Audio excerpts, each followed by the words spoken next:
The sun rose along with my fears. I stood transfixed by the sight of the canoe as the world around me moved too quickly. Surrounded by walls of trees, I sat in the open water enclosed in a circle of isolation. Discouraging thoughts overpowered me as the journey ahead seemed impossible. With each stroke bringing us closer, my heart beat faster in my chest. I was out of my element. The lake replaced the highway as our canoes drove by. I've never done this before, I thought to myself. The day played out in my mind, and the ending was always the same. The group far ahead as I trailed behind, struggling to keep up.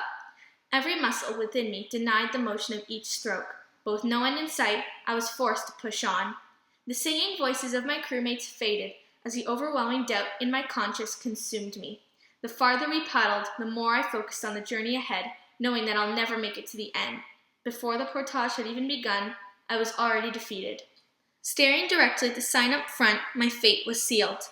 Hauling the canoes out of the water, I struggled to keep a strong grip on the handles. With my head down, I walked through the misty shade, careful not to trip on the unpaved ground below.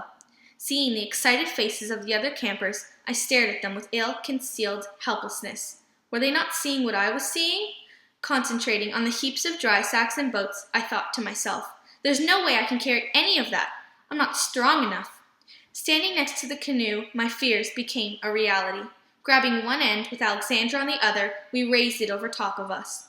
Under its darkness, I slowly began walking, losing momentum from self-inflicted pain. Unable to see beyond the canoe walls, there was no way of knowing how far we'd traveled. I'll never make it to the end of the path. My doubts became infectious, consuming my mind and motion. I carried on, pushing myself with each step. Trudging through the forest, I began to realize that my body had attained a rhythmic movement.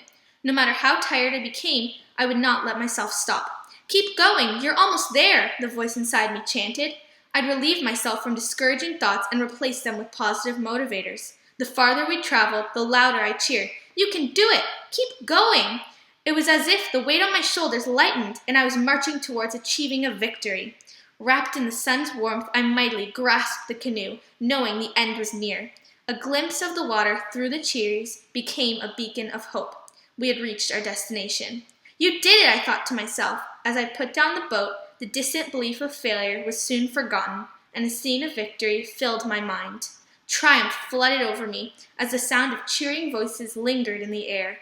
Reaching the end, I lowered the canoe to the ground, astonished at what I'd achieved.